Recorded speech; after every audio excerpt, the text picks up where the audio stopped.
আসসালামু আলাইকুম রহমতুল্লাহি ওয়া আসুন আমরা পানি পান করার নিয়ম জেনে নেই। দেখুন ভিডিওর মাধ্যমে তুমি আমার রব, তুমি কোনো খাদ্য বা পানীয় বস্তু ডান হাতে ধরবেন, বাম হাতে ধরে খাবেন না।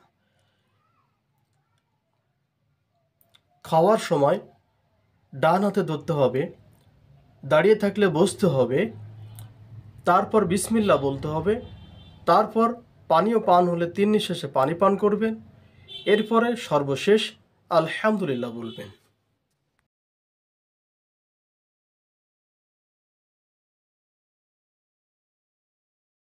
অবশ্যই পানি পান করার সময় মনে রাখতে হবে, 1.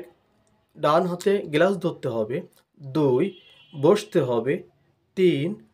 বিসমিল্লাহ বলতে হবে, 4. 3 নিঃশ্বাসে পানি পান করতে হবে, 5. আলহামদুলিল্লাহ বলতে হবে।